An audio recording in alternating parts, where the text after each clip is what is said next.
please subscribe and don't forget to press the bell icon to get notified whenever we upload a new video.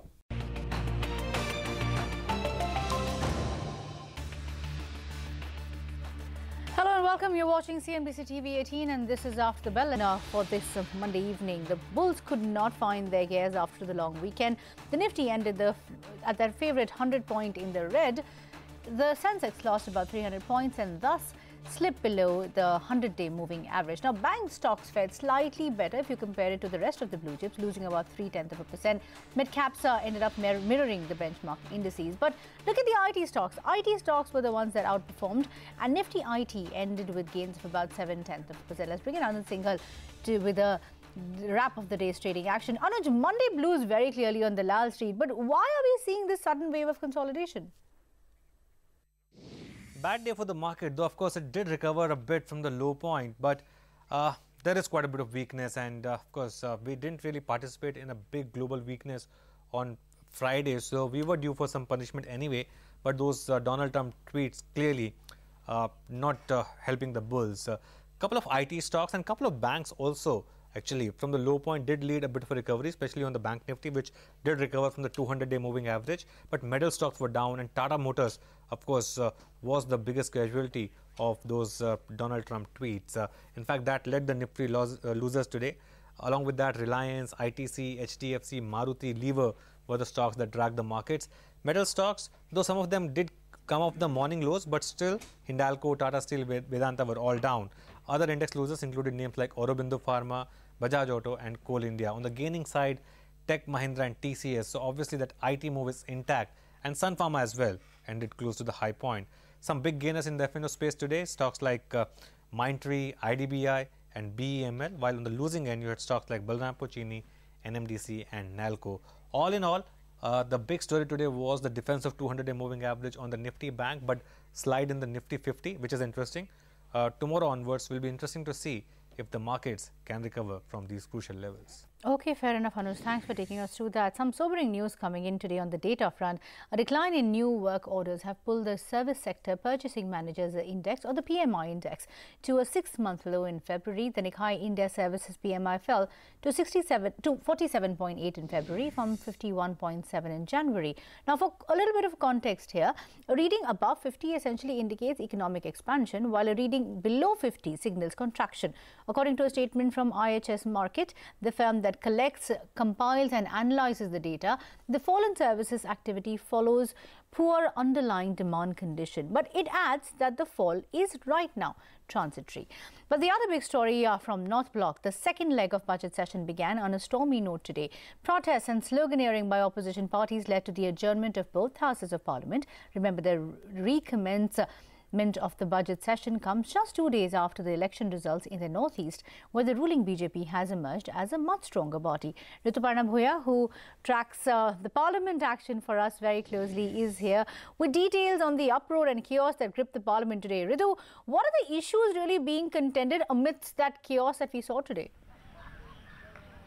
Well, not a good start to the second leg of the budget session. There are at least 5 issues which I saw could manage to at least comprehend in that chaos. So firstly, of course, you had the issue regarding Nirav Modi. On that, the Trinamool Congress started with a protest outside the parliament before both houses started business.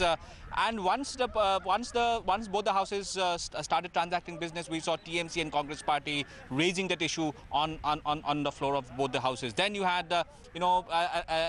NDA, LI, even TDP was on the well of the house, asking for clarification regarding the Andhra Pradesh, special package.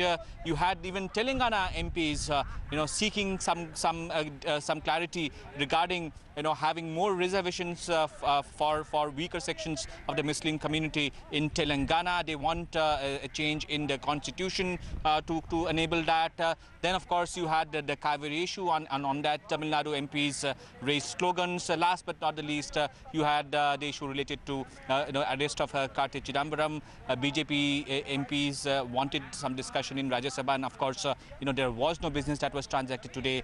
And we hope that in the coming days, at least for the discussion on the finance bill, there would be perhaps some business that will be transacted. But as of now, the situation, the environment that we saw in both houses of the parliament, it doesn't seem that at least in the next 1 or 2 days there will be any business that will be transacted. With that, it's back to you.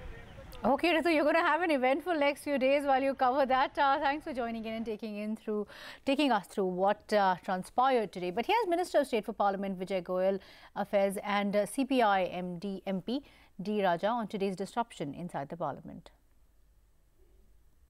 जो Congress party है वो अपना मुद्दा को उठाना चाहती है, PNB का जो घोटाला है, पर वो जब ये सामने सरकार कह रही है कि हम चर्चा करने के लिए इस पे तैयार हैं, तो भी मैं समझता हूं कि राजनीतिक लाभ के लिए कई बार इनको सिर्फ उठाया जा रहा है और हाउस को डिस्टर्ब किया जा रहा है। अगर सरकार चर्चा करने के लिए नहीं तैयार हो तब तो बात है, सरकार तो चर्चा करने के लिए तैयार है और हम तो चाहते हैं भ्रष्टाचार के मुद्दे पे चर्चा होनी चाहिए, ताकि पिछले इतने सालों के अंदर ये जो सारे घोटाले हो रहे हैं इन सब की जिम्मेदार तो कांग्रेस पार्टी रही है जी। फिर कुछ और पार्टियां हैं, किंतु आज राज्यसभा के अंदर सभापति जी ने साफ तौर से कहा, चाहे वो एआईडीएमके का मुद्दा था या टीडीपी का मुद्दा था, कि हर विषय पर सरकार चर्चा तैयार है और आपको बोलने का पूरा अवसर मिलेगा। The confidence of the people is being shattered, and how to restore their confidence in banking system.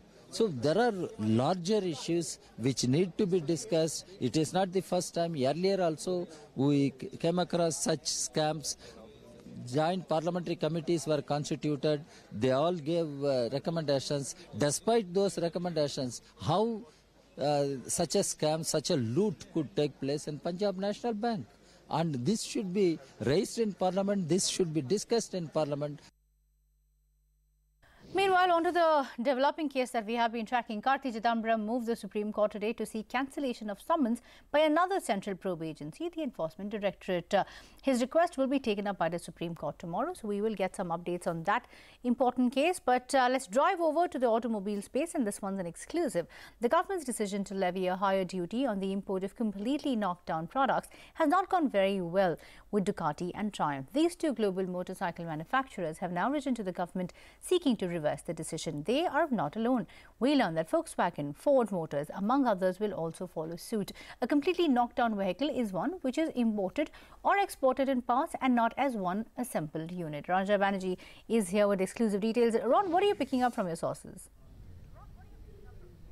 Well, clearly the decision of the government in the budget to hike import duty on CKD and on a certain category of components has not gone down well. On the CKD, the duty went up from 10% to 15%. On certain category of components, which earlier duty structure was between 7.5% to 10%, that has now gone up to 15%. Now, this has not gone down well with several auto companies. Ducati and Triumph are two companies who have raised this matter officially with the government of India, saying that this would defeat the very purpose of Make in India. Apart from that, even the other three big luxury car makers in India, Mercedes-Benz, BMW and Audi, have also now been heard, because they are also doing a lot of CKD operations out of India, apart from, of course, manufacturing in the country. And these three companies have now raised the matter internally within the auto industry body SIAM, and they've requested SIAM to officially take this up as being the industry apex body with the government, so that something can get done. Because their concern is that this decision has to be seen in the context of the hike in GST cess that was announced earlier in September 2017, and they feel along with the hike in cess and now this higher import duty, this almost tantamounts to a double whammy for them, which makes their business somewhat unviable in India and will hurt them immensely, and that is what they are seeking for policy consistency. Apart from that, Ford and Volkswagen, companies that, remember, may have small volumes, but these are big manufacturing companies in their respective countries, whether it's in Germany, whether it's in America. Ford is, of course, a US Detroit headquartered company. They are going to raise this issue sometime this week, we understand. They are hurt because of the higher import duty on certain components, which I said, which has now gone up to 15%, because Ford and Volkswagen, they still have limited volumes in India and their localization content is still limited. Finally, some of the automakers are also telling me, off record of course, that currently India and ASEAN have a free trade pact through which they can import duty-free from Thailand. It should not happen that in an effort to make in India, these companies use the Thailand route to import duty-free, Kritika. So let's see how this pans out. Okay, Ron, thanks for taking us through that. Let's move on to an exclusive interview. We are interested in SR Steel and SR Steel alone. That's the word from the Executive Vice President of ArcelorMittal, speaking exclusively to us from Belgium. Brian Arhanha told CNBC TV18's Anshu Sharma that the company is confident that it is compliant with all the conditions laid down by the lenders to SR Steel. What took you so long to enter India? It's been over a decade. What brings you to India and what are you betting big on? Well, I think in terms of getting into India, you know that we had some significant plans for a greenfield facility back in 2008. But the economy went awfully negative after that. And since then, it's been very difficult to justify the capital cost of doing a greenfield facility in India. So we've been looking for various alternatives, and now we find some assets have come up for sale. So it's an opportunity for us to take advantage of that. Which are the assets that you have bid for? We've put in a bid for SR. It's our main focus in terms of the distressed assets that we've looked at. So we are focused on that one and hoping it will turn out well for us. How much time do you think you'll take to turn around the SR Steel's Hazira plant? I think turning it around is probably one way of putting it, but to take it to its nearer to its nameplate potential is probably a better way to put it. It's been running in a near bankruptcy mode for quite some period of time, so the previous management was constrained in what they could do. We will be free of those constraints and can probably within a year's time show significant progress, and within 2 years, you know, much more progress than the current level of performance of the plant. What do you make of the Insolvency and Bankruptcy Court of India, and do you expect any delay in the process? Well, I think if you read the press, there seems to be quite a bit of uncertainty around it, but fundamentally and finally the decision won't be made, I think, in the press. Our view is that the provision is there to prevent willful defaulters from participating in this process, and certainly ArcelorMittal is not a willful defaulter. That's one thing we can say. And then with respect to how the legal authorities will view our position, I think that's still to be determined. We think it's very firm, that we don't have any issues in terms of our compliance with the requirements of this 29A. And we're feeling pretty confident that from our standpoint it's all right. Well, ArcelorMittal is confident, but it looks like they will have to wait for some more time. SR Steel lenders have deferred the meeting that was scheduled for today. Ritu Singh is here with details. Ritu, why has the meeting been deferred, and do we have a date on when it will be commenced again? Well, you know, Kritika, the meeting has been deferred because of the ineligibility criteria of both the players that have submitted bids, and no new date has been set as of now for the Committee of Creditors to meet. The meeting is important because the bids are yet to be seen by the bankers. Only the insolvency professional is seeking the lawyer's advice at this point and still determining if at all the bids will be eligible. Remember, only 2 bids were submitted for SR Steel on the 12th of Feb, so it's been close to a month now where New Metal and ArcelorMittal were the only 2 players to submit bids. But in the meantime, to strengthen their bids, ArcelorMittal, who was, who had a stake in Uttam Galva, exited that completely because it was a non-performing asset to ensure that it remains eligible. And now it has tied up with Nippon Steel in China to further strengthen its bid.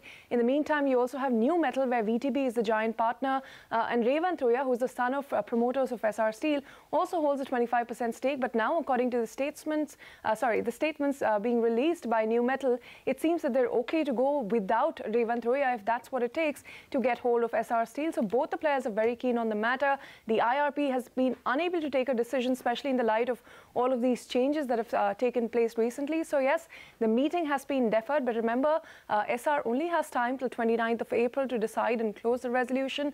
In case both the bids are rejected and a rebidding has to happen, it will put the lenders in a tough spot. Interaction from courts then. The Supreme Court has asked Unitech to disclose the details of its unencumbered assets by the 12th of March. The Supreme Court has also asked the GM Financial MD to be present in court at that next hearing. Remember, Unitech has claimed that GM Financial would help fund its projects, but the GM Financial Council has denied, saying that he was unaware of any such detail.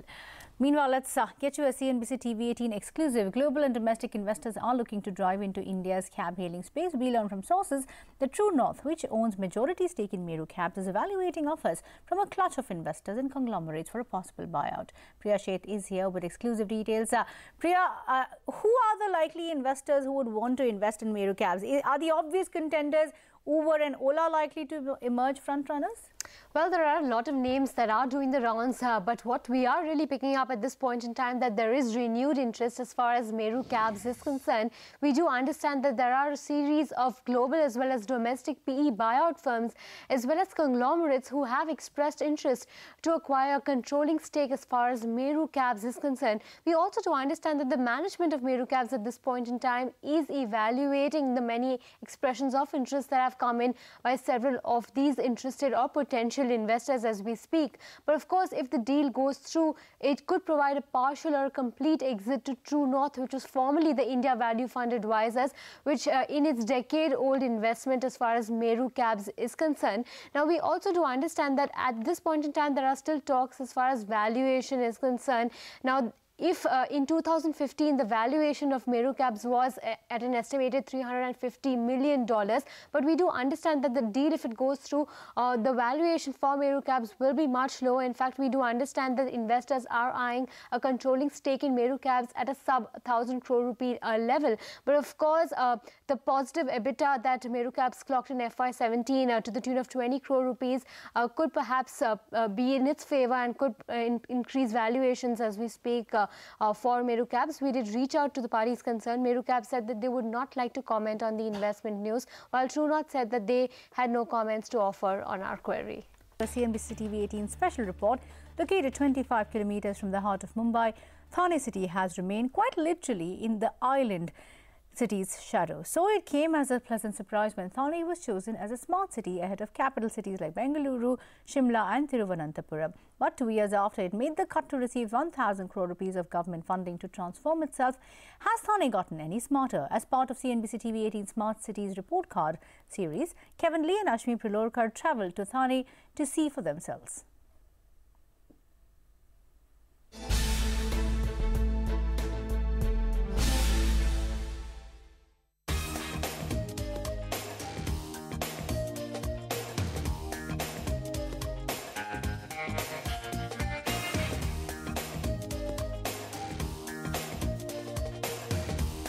Home to almost 19 lakh people, Thane is India's 16th most populous city. It's best known for its suburban railway station, which sees over 6 lakh footfalls every day. It's no surprise then that when its citizens were asked what changes they'd like to see to make Thane a smart city, an overwhelming majority voted for the decongestion of the station. So the municipal corporation came up with this solution. One is new suburban station and second is a multimodal transit hub at existing Thane station. As you have asked about new suburban station, this station will be constructed between Mulund and Thane. It will be just 1.34 kilometers away from Thane. And for this station, we have allocated around 289 crores through Smart City. The existing station is also due for an overhaul in both looks and systems. The entire exercise will cost 845 crore rupees and is scheduled for completion by the end of 2018. But will it actually happen? Thane station was set up in 1853. It's one of India's oldest railway stations and is long overdue for a makeover, which it will get under the Smart City program. However, in the 2 years since this makeover was announced, only small changes have been implemented at Thane station. There are a few CCTV cameras that have been set up. There are some Wi-Fi hotspots that have been set up, but no big ticket work has started as of yet. As for the new railway station between Thane and Mulund stations, that still remains a pipe dream, because forget about the groundbreaking, even the land has not been procured as of yet. But the municipality claims that land procurement is beyond its control. The only issue with the government is about the handing over of the space for construction of the new Thane station. Roughly, it requires around 14 to 15 acres of land. This land belongs to Health Department of Government of Maharashtra. But this does not mean nothing has happened on the ground in other parts of Thane. For instance, the beautification of two of Thane's popular lakes has been completed, with visitors being greeted with LED lights, illuminated fountains and benches. Parts of the city also have free public Wi-Fi, and some public schools have begun installing solar power panels on their roofs. A few public restrooms have also been renovated, and the city has rolled out a mobile application and a DigiCard that citizens can use to avail discounts on various government services. The development, however, is a little one-sided. I'm standing in Kisan Nagar. This is a 70-acre area full of narrow lanes, dilapidated buildings and a lot of small shops. Now, Kisan Nagar is all set to get a 4,000 crore rupee makeover under the Smart City program. And while the municipality is confident of making this happen by 2020, the citizens are not. बोल रहे हैं अभी 4-5 साल हो गए बोल के कभी बनेगा कोई आइडिया नहीं उसका. एक्चुअली ये एरिया में पूरा सब इनलीगल बिल्डिंग है, अनधिकृत बांधकाम. वो होने का देख है कि इधर के पब्लिक का ये फायदा होगा कि सब लीगली हो जाएंगे. मैं इधर 92 से यहाँ रहता हूँ. ये बिल्डिंग क्लस्टर प्लान का जो आया है ये कब तक होगा ये मेरे को जानना है. With the government cracking the whip in the lead up to the 2019 elections, the municipality is confident that things will be dramatically different a year from now. But the harsh reality is that while several smaller exercises are being carried out, the big-ticket renovations are still in the planning stage. So far, out of 30 proposed projects, work on 3 projects worth 2.2 crore rupees has been completed. On 19 other projects worth 830 crore rupees, work has either just started or is awaiting expressions of interest. That leaves projects worth 4,650 crore rupees that are still just blueprints. In Thane, with Ashwini Priyolkar, Kevin Lee. Whose biggest awards? The Oscars were announced early in this morning. The 19th edition of the awards, hosted by Jimmy Kimmel, saw The Shape of Water dominate by winning the 2 most prestigious trophies, namely Best Film and Best Director. Now, Gary Oldman won the Best Actor for The Darkest Hour, and Frances McDormand won the Best Actress for her role on 3 billboards outside Ebbing, Missouri. Now, we will get you more of sneak peeks in the Oscars, but with that, it's a wrap on this edition of After the Bell. Thank you so much for watching. Stay tuned to CNBC TV18. All the market action